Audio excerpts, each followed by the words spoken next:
الحمد لله وكفى والصلاة والسلام على سيد الرسل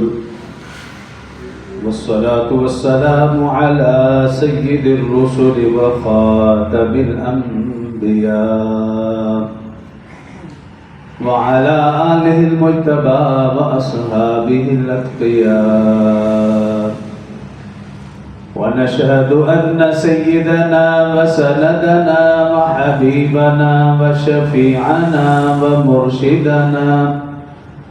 ومرشدنا ومولانا محمدا عبده ورسوله صلى الله تعالى عليه وعلى آله وأصحابه وأحبابه وأزواجه وذرياته وأهل بيته أجمعين وسلم تسليما كثيرا أما بعد فأعوذ بالله من الشيطان الرجيم بسم الله الرحمن الرحيم والسابقون الأولون من المهاجرين والأنصار والذين اتبعوهم بإحسان رضي الله عنهم ورضوا عنه قال الله تبارك وتعالى في مقام آخر محمد رسول الله والذين معه أشداء على الكفار رحماء بينهم قال النبي صلى الله عليه وسلم اللهم اجعله هاديا مهديا قال النبي صلى الله عليه وسلم اللهم علمه الكتاب والحساب وقه العذاب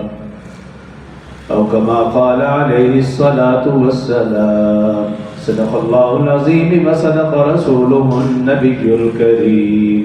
ونحن على ذلك لمن الشاهدين والشاكرين والحمد لله رب العالمين. تمام احباب مل کر ایک مرتبہ نماز والا درود شریف پڑھ لیں. اللهم صل على محمد وعلى آل محمد كما صليت على إبراهيم وعلى آل إبراهيم إنك حميد مجيد. اللهم بارك على محمد وعلى آل محمد كما باركت على إبراهيم وعلى آل إبراهيم إنك حميد مجيد. رب اشرح لي صدري ويسر لي أمري واحلل عقدة من لساني يفقهوا قولي. رب زدني علما رب زدني علما رب زدني علما. میرے انتہائی واجب الاحترام برادران اسلام، دوستوں، بزرگوں، بھائیوں، اسلامی مہینوں کے اعتبار سے یہ رجب المرجب کا مہینہ ہے اور 22 رجب المرجب کاتب وحی، کاتب قرآن رسول اللہ صلی اللہ علیہ وآلہ وسلم کے برادر نسبتی، خال المسلمین والمؤمنین، فاتح شام، فاتح عرب و عجم، سیدنا امیر معاویہ رضی اللہ عنہ، ان کا یوم وفات. آج کے مختصر سے خطبہ میں اسی حوالے سے چند گزارشات عرض کروں گا. محترم سامعین، جس طرح جمادی الثانی کے مہینہ میں 22 جمادی الثانی کی مناسبت سے خلیفہ اول، خلیفہ بلا فصل، افضل البشر بعد الانبیاء سیدنا ابوبکر صدیق رضی اللہ عنہ، ان کی زندگی کے مختلف پہلوؤں کا تذکرہ کیا تھا. جس طرح رجب المرجب کے آغاز میں خلیفہ چہارم، دماد رسول، فاتح خیبر، شیر خدا سیدنا علی المرتضیٰ رضی اللہ عنہ کی زندگی کے مختلف پہلوؤں کا تذکرہ کیا تھا. بالکل اسی طرح 22 رجب المرجب کی مناسبت سے سیدنا امیر معاویہ رضی اللہ عنہ ان کی زندگی کے بھی مختلف پہلو ہیں۔ سیدنا امیر معاویہ رضی اللہ عنہ کے خاندان کا تذکرہ، سیدنا امیر معاویہ رضی اللہ عنہ کے والدین کا تذکرہ، والدین کے اسلام لانے کا تذکرہ، سیدنا امیر معاویہ رضی اللہ عنہ کے اسلام لانے کا تذکرہ، اسلام سے پہلے کی زندگی، اسلام کے بعد کی زندگی، اور پھر قرآن کی کتابت کا تذکرہ، احادیث کی کتابت کا تذکرہ، رسول اللہ صلی اللہ علیہ وسلم کے جو خطوط لکھتے تھے ان کا تذکرہ، آپ صلی اللہ علیہ وسلم کے پرسنل سیکرٹری تھے، اس حوالے سے آپ کی بدنی خدمات بھی تھی، اس کا تذکرہ۔ اسی طرح رسول اللہ صلی اللہ علیہ وسلم کی زندگی میں رسول اللہ صلی اللہ علیہ وسلم کے ساتھ حضرت امیر معاویہ رضی اللہ عنہ کا غزوات میں شریک ہونے کا تذکرہ، جنگوں کا تذکرہ، سفر و حضر کا تذکرہ، رسول اللہ صلی اللہ علیہ وسلم کی رحلت کے بعد سیدنا ابوبکر صدیق رضی اللہ عنہ کے دور میں حضرت امیر معاویہ رضی اللہ عنہ کا کردار، آپ کی خدمات، اس کا تذکرہ، سیدنا عمر فاروق رضی اللہ عنہ کے دور خلافت میں امیر معاویہ رضی اللہ عنہ کی خدمات اور اس کا تذکرہ، حضرت عثمان غنی رضی اللہ عنہ کے دور خلافت میں حضرت امیر معاویہ رضی اللہ عنہ کی خدمات اور اس کا تذکرہ، سیدنا علی المرتضی رضی اللہ عنہ کے دور میں ان کی خدمات، ان کا تذکرہ، اور منافقین کی سازش کے تحت ان دونوں کے درمیان جو جنگ صفین ہوئی اس کا تذکرہ، سیدنا علی المرتضی رضی اللہ عنہ کی شہادت کے بعد سیدنا امام حسن رضی اللہ عنہ خلیفہ بنے اور ان کا حضرت امیر معاویہ رضی اللہ عنہ سے صلح کرنے کا تذکرہ، سیدنا حسن رضی اللہ عنہ جو کہ نواسہ رسول ہیں ان کا امیر معاویہ کے ہاتھ پر بیعت کرنے کا تذکرہ، اپنی خلافت امیر معاویہ کو سپرد کرنے کا تذکرہ، بے شمار پہلو نکلتے، ان کی سیاست کا تذکرہ، ان کی تدبر کا تذکرہ، 65-64 لاکھ مربع کلومیٹر پر، آدھی سے زیادہ دنیا پر انہوں نے 40 سال حکومت کی، یہ بہت بڑا موضوع ہے۔ تو یہ چند موضوعات کا میں نے تذکرہ کیا ہے، ایک موضوع پر بات کی جائے تو بڑا وقت چاہیے۔ بہرحال آج کے مختصر سے خطبہ میں ان کی زندگی کے چند پہلوؤں کا تذکرہ کروں گا تاکہ ہمارے دلوں میں صحابہ کی عزت، عظمت، قدر و منزلت بیٹھ سکے۔ محترم سامعین، صحابہ اکرام رضوان اللہ علیہم اجمعین کے متعلق ایک قرآن کا فیصلہ ہے اور ایک تاریخ کا فیصلہ ہے۔ ایمان والا یقیناً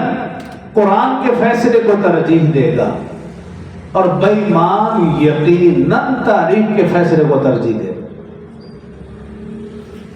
صحابہ کرام رضوان اللہ علیہم اجمعین کے متعلق قرآن کا فیصلہ اور تاریخ کا فیصلہ، ان دونوں کے فیصلے میں بہت بڑا تضاد ہے۔ دونوں فیصلوں میں بہت بڑی خلیج ہے، دوریاں ہیں، فاصلہ ہے۔ آج تک جس نے صحابہ کرام کے مقام، مرتبے، عزت، قدر و منزلت کو قرآن کی روشنی میں دیکھا وہ کامیاب و کامران ہوا، اور آج تک جس نے صحابہ کرام کے مقام، مرتبے کو تاریخ کی روشنی میں دیکھا، جانچا،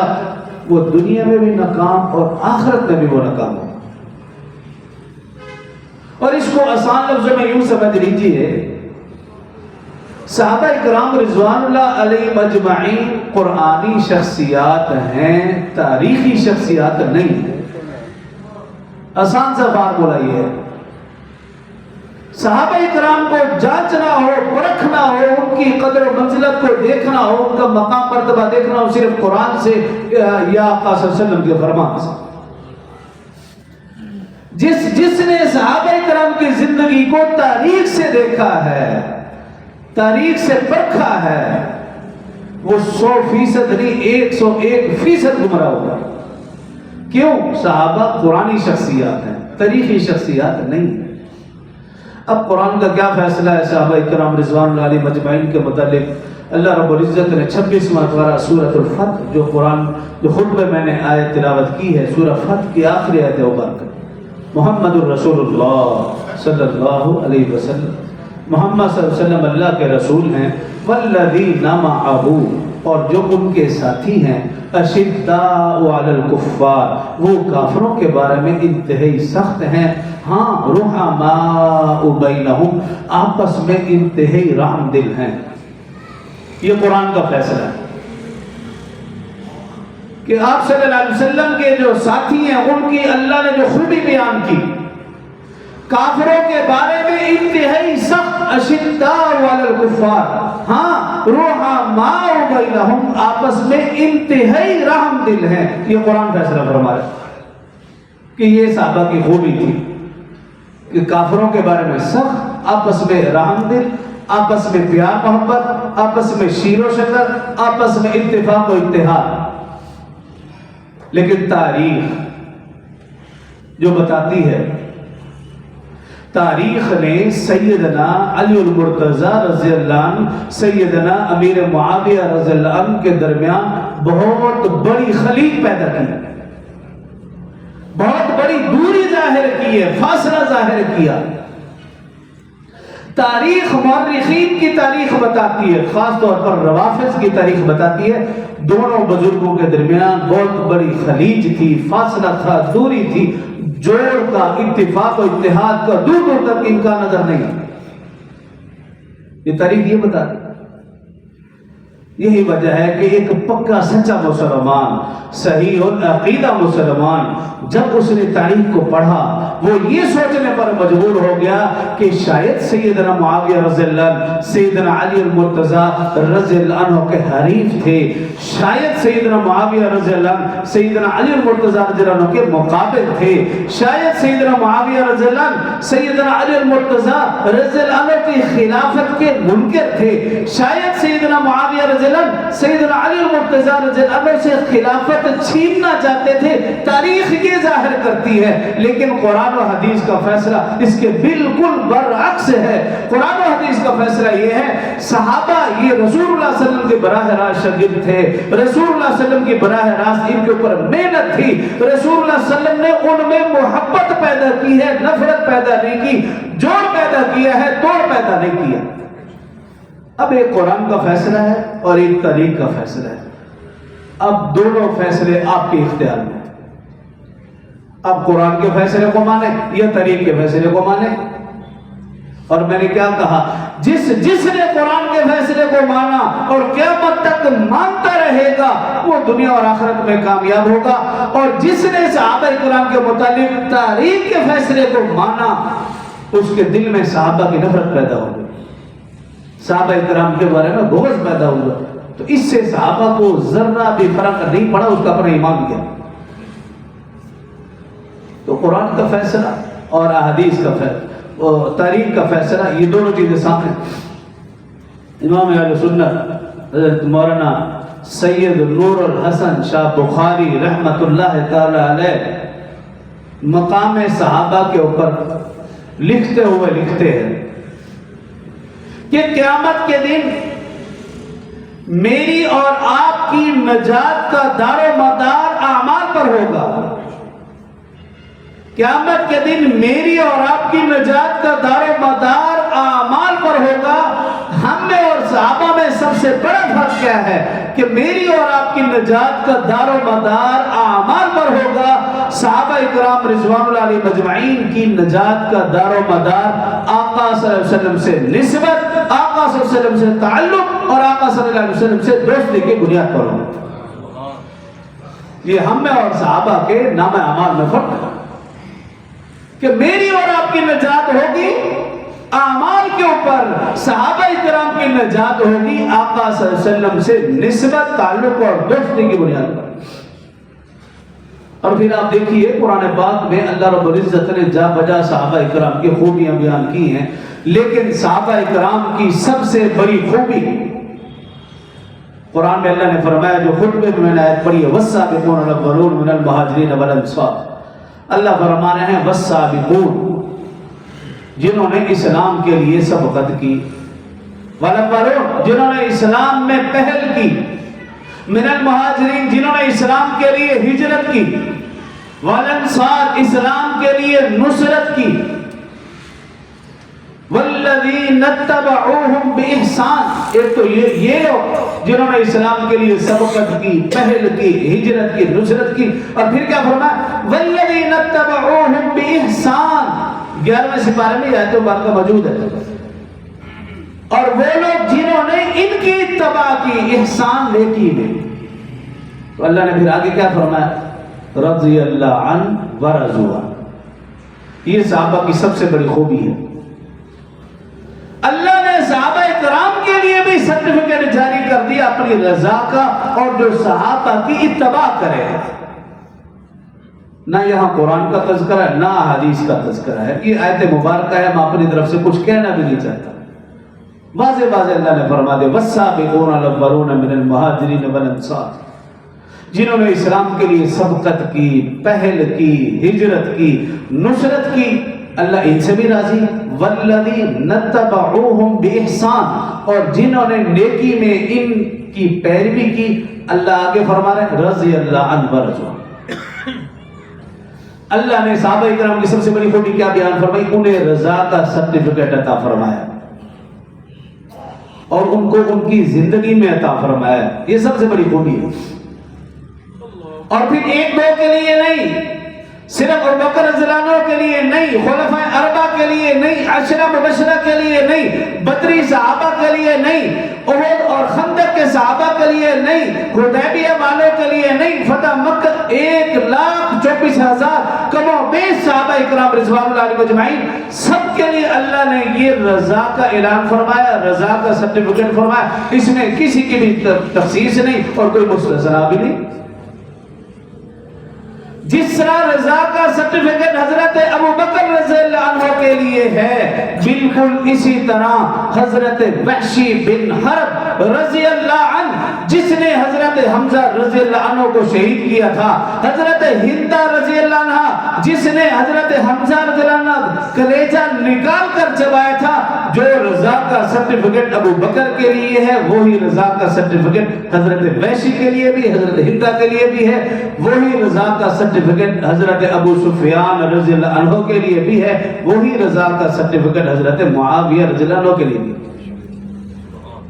یہ میں اور آپ فرق کر سکتے ہیں، اللہ تو فرق نہیں کر رہا۔ تو 1.25 لاکھ صحابہ کرام کے لیے اللہ رب العزت نے رضا کا اعلان فرمایا ہے کہ میں ان سے راضی، وہ مجھ سے راضی ہے۔ ہاں ان میں درجات اپنی جگہ، درجات ضرور ہیں، درجات ضرور، کہ جن لوگوں نے فتح مکہ سے پہلے اسلام قبول کیا ان کا مقام مرتبہ زیادہ، ان میں سے جو حدیبیہ میں شریک تھے ان کا مقام مرتبہ اور زیادہ، ان میں سے جو احد اور بدری صحابہ ہیں ان کا مقام مرتبہ اور زیادہ، ان میں سے جو عشرہ مبشرہ ان کا مقام مرتبہ اور زیادہ، خلفائے اربعہ ابوبکر عمر عثمان علی رضی اللہ عنہ ان کا مقام مرتبہ اور زیادہ، ان میں سے پھر افضل البشر بعد الانبیاء ابوبکر صدیق رضی اللہ عنہ ان کا مقام مرتبہ سب سے زیادہ۔ درجات ضرور ہیں، لیکن ہم میں سے کسی کو بھی حق حاصل نہیں ہے کہ ہم کسی بھی صحابی کے اوپر تنقید کریں۔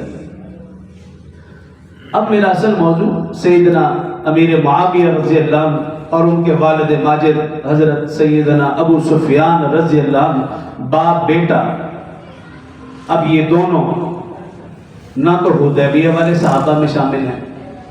نہ احد و بدری صحابہ میں شامل ہیں، نہ عشرہ مبشرہ میں، نہ خلفائے اربعہ میں، ان کا شمار ان میں نہیں۔ انہوں نے فتح مکہ کے موقع پر اسلام قبول کیا۔ تو اب یہ واضح بات، امام اہل سنت حضرت مولانا عبد الشکور لکھنوی رحمہ اللہ، انہوں نے اپنی کتاب خلفائے راشدین کے اندر لکھا، اہل سنت والجماعت کے جو عقائد ہیں صحابہ کرام کے متعلق، انہوں نے اس میں لکھا کہ بے شک سیدنا ابو سفیان رضی اللہ عنہ، امیر معاویہ رضی اللہ عنہ ان صحابہ میں شامل نہیں، یقیناً ان کا مقام اور مرتبہ ان سے زیادہ نہیں، لیکن اس کا یہ مطلب ہرگز نہیں ہے کہ ہم میں سے کوئی ان کے اوپر تنقید کرنے لگے، یہ ہم کسی کو حاصل نہیں ہے۔ بے شک سیدنا ابو سفیان رضی اللہ عنہ، سیدنا امیر معاویہ رضی اللہ عنہ صلح حدیبیہ میں نہیں، احد و بدر صحابہ میں نہیں، عشرہ مبشرہ میں نہیں، اس کا یہ مطلب ہرگز نہیں کہ ہم ان کے اوپر تنقید شروع کر دیں، ایسی اجازت نہیں کسی کو۔ صحابی کوئی بھی ہو آقا صلی اللہ علیہ وسلم سے نسبت یہی ہمارے لیے کافی ہے۔ اور پھر سیدنا ابو سفیان رضی اللہ عنہ، امیر معاویہ رضی اللہ عنہ، آپ کیا سمجھتے ہیں ان کا مقام مرتبہ کم ہے؟ حضرت ابو سفیان رضی اللہ عنہ ان کی اگر رشتہ داری دیکھیں آقا صلی اللہ علیہ وسلم سے، آقا صلی اللہ علیہ وسلم کے سسر ہے۔ حضرت ابو سفیان رضی اللہ عنہ کی بیٹی حضرت ام حبیبہ رضی اللہ عنہا آقا صلی اللہ علیہ وسلم کی زوجہ ہے، تو حضرت ابو سفیان رضی اللہ عنہ آقا صلی اللہ علیہ وسلم کے سسر ہوئے، اور سسر کی حیثیت باپ کسی ہوتی ہے، تو رشتہ داری میں حضرت ابو سفیان رضی اللہ عنہ آقا صلی اللہ علیہ وسلم کے باپ لگے، اور رشتہ داری میں سیدنا امیر معاویہ رضی اللہ عنہ آقا صلی اللہ علیہ وسلم کے برادر نسبتی لگے، برادر اللہ سالہ شریف لگے، رشتہ داری اتنی قریبی۔ اگرچہ اسلام میں رشتہ داری کی کوئی اہمیت نہیں ہے، جب تک ابو سفیان مسلمان نہ ہوئے تھے، مسلمان تو مسلمان، صحابہ تو صحابہ، آپ کی سگی اور حقیقی بیٹی ام حبیبہ رضی اللہ عنہ، ان کا باپ کے ساتھ کیا رویہ تھا؟ تاریخ کی حدیث کی مختلف کتابوں میں لکھا کہ ابو سفیان نے جب کلمہ نہیں پڑھا، اپنی بیٹی جو کہ آپ صلی اللہ علیہ وسلم کی زوجہ ہے ان سے ملنے کے لیے گئے۔ ام حبیبہ نے دیکھا والد ماجد آئے ہیں ملنے کے لیے، کمرے میں آئے، کھڑی ہو گئی، استقبال کیا، احترام کیا، جب بیٹھنے لگے تو جس چارپائی پر آقا صلی اللہ علیہ وسلم کا بستر بچھا ہوا تھا اس بستر کو اکٹھا کر دیا۔ باپ نے سمجھا شاید میرے لیے کوئی نیا بستر صاف ستھرا بچھائے گی، لیکن انہوں نے بستر نہیں بچھا اور بستر اکٹھا کر کے کہا بجام بیٹھ جاؤ۔ اب باپ نے کہاں بیٹھنا تھا، غصہ آ گیا۔ ابو سفیان کہنے لگا بیٹی تو بڑی بے ادب ہو گئی، میں نے سمجھا پرانا بستر اٹھا کر نیا بچھاؤ گی، تم نے تو پرانا بھی اٹھا لیا، یہ تو بے ادبی ہے۔ بیٹی نے کہا ابا جان آپ تشریف لائے ہیں، میں استقبال میں کھڑی ہو گئی، یہی ادب کافی ہے، کیونکہ آپ اسلام نہیں لائے، میں آقا صلی اللہ علیہ وسلم کا بستر کیسے بچھاؤں؟ کیوں؟ آقا صلی اللہ علیہ وسلم پاک ہے، ان کا بستر بھی پاک ہے، اور آپ نے کلمہ نہیں پڑھا، انما المشرکون نجس، آپ ناپاک ہیں۔ میری ایمانی غیرت نے گوارا نہیں کیا کہ بے شک آپ باپ ہیں، لیکن پاک بستر پر ناپاک شخص کو میں کیسے بیٹھ رہے ہیں؟ کلمہ نہیں پڑھا تو بیٹی کے دل میں بھی باپ کی نفرت ہے، لیکن جب کلمہ پڑھا، تاریخ کی کتابوں میں لکھا فتح مکہ کے موقع پر آقا صلی اللہ علیہ وسلم 10,000 صحابہ اکرام کے ساتھ مکہ میں داخل ہو رہے، ابو سفیان اور حضرت عباس رضی اللہ عنہ جو آپ صلی اللہ علیہ وسلم کے چچا ہے، یہ دونوں پہاڑی پر کھڑے اور دیکھ رہے ہیں آقا صلی اللہ علیہ وسلم صحابہ اکرام کے ساتھ مکہ میں داخل ہو رہے ہیں۔ اب جب یہ منظر ابو سفیان نے دیکھا تو اپنے ساتھ کھڑے حضرت عباس رضی اللہ عنہ، یہ بہت پہلے مسلمان ہو چکے تھے لیکن اسلام کا انہوں نے اظہار نہیں کیا تھا۔ آپ پڑھ کر دیکھ لیں، جنگ بدر میں آپ صلی اللہ علیہ وسلم کے چچا حضرت عباس کفار کی طرف سے تھے اور غزوہ بدر میں قیدی بن کر آئے۔ آپ صلی اللہ علیہ وسلم نے فدیہ دے کر اپنے چچا کو رہائی دلوائی، پھر آپ مکہ چلے گئے۔ سب سے آخر میں ہجرت کرنے والے صحابی حضرت عباس رضی اللہ عنہ، سب سے آخر۔ تو ابو سفیان اور حضرت عباس دونوں پہاڑی پر کھڑے ہیں، آقا صلی اللہ علیہ وسلم صحابہ اکرام کے ساتھ مکہ میں داخل ہو رہے ہیں۔ اب یہ منظر ابو سفیان دیکھ رہا اور حضرت عباس سے کہنے لگا اے عباس، آج اپنے بھتیجے کا انداز دیکھو، کیا ہی ٹھاٹھ باٹھ ہے، کیا ہی شاہانہ انداز ہے، کیا ہی روب و دبدبہ ہے۔ حضرت عباس رضی اللہ عنہ کی آنکھوں میں آنسو آ گئے، کہنے لگے ابو سفیان یہ آقا، یہ محمد صلی اللہ علیہ وسلم کی، یہ میرے بھتیجے کی ٹھاٹھ باٹھ نہیں، یہ بادشاہت نہیں، شاہانہ انداز نہیں، روب و دبدبہ نہیں، بلکہ میرے بھتیجے کی نبوت کی عظمت ہے کہ آقا صلی اللہ علیہ وسلم فاتحانہ انداز میں کہنے لگے کہ جس کو تم نے مکہ سے نکالا تھا، آج اس کا مکہ میں داخل ہونے کا انداز دیکھو، کیسے عاجزی اور انکساری کے ساتھ صحابہ اکرام کے جنوب مکہ میں داخل ہو رہے، ابو سفیان کہنے لگا، یہ انداز تو مجھے بڑا اچھا لگا۔ حضرت عباس رضی اللہ عنہ نے کچھ اور باتیں کہی، تو باتیں کرنے کے بعد ابو سفیان نے کہا کہ مجھے بھی اپنے بھتیجے کے پاس لے چلو تاکہ میں بھی کلمہ پڑھ لوں، میں اکیلا جانے کی ہمت نہیں رکھتا، کیونکہ میں نے ظلم و ستم اتنا کیا ہے، میں نے اسلام کی دشمنی اتنی کی، آقا کی دشمنی اتنی کی ہے، مجھے سمجھ نہیں آ رہی مجھے آقا معاف کریں گے کہ نہیں۔ حضرت عباس رضی اللہ عنہ کہنے لگے کہ نہیں، میں آپ کو ساتھ لے کر چلتا ہوں، آقا صلی اللہ علیہ وسلم ایسے نہیں ہے کہ وہ معاف نہ کرے۔ روایت میں لکھا حضرت عباس ابو سفیان کو لے کر آپ صلی اللہ علیہ وسلم کی خدمت میں حاضر ہوئے۔ آپ صلی اللہ علیہ وسلم اور صحابہ دیکھ رہے ابو سفیان آ رہا ہے، حضرت عباس رضی اللہ عنہ ساتھ ہیں، صحابہ اکرام رضوان اللہ علیہم اجمعین جوش میں کہنے لگ پڑے، الیوم یوم الملحمہ، الیوم یوم الملحمہ، آج بدلے کا دن ہے، آج ہم بدلہ لیں گے کہ ہمیں کس طرح مکہ سے نکالا گیا، ظلم و ستم ہوا، ہمیں یاد ہے بلال رضی اللہ عنہ پر کس طرح ظلم ہوتا تھا، حضرت سمیہ کو شہید کر دیا گیا، حضرت زنیرہ کی آنکھیں نکال دی گئی، حضرت خبیب کو سولی پر چڑھا دیا گیا، آقا صلی اللہ علیہ وسلم پر ظلم و ستم ہوا، ہمیں ایک ایک چیز یاد ہے، الیوم یوم الملحمہ، آج ہمارے لیے بدلے کا دن ہے۔ آقا صلی اللہ علیہ وسلم نے صحابہ اکرام کو خاموش کرایا اور ایت مبارکہ پڑھی، لا تثریب علیکم اليوم یغفر اللہ لکم وهو ارحم الراحمین، آج بدلے کا دن نہیں ہے، آج میں عام معافی کا اعلان کر رہا ہوں۔ اور پھر ابو سفیان کے لیے کھڑے ہو گئے، استقبال کیا، ان کو سینے سے لگایا اور پھر دو جملے کہے، من دخل فی بیت اللہ فقد آمن، آج کے دن میں جو کعبۃ اللہ میں داخل ہوگا وہ بھی امن پائے گا، من دخل فی بیت ابی سفیان فقد آمن، جو ابو سفیان کے گھر میں داخل ہو گیا وہ بھی امن پا جائے۔ تشبیہ دیکھیں، ایک طرف بیت اللہ اور دوسری طرف ابو سفیان کا گھر، کتنا بڑا اعزاز ہے۔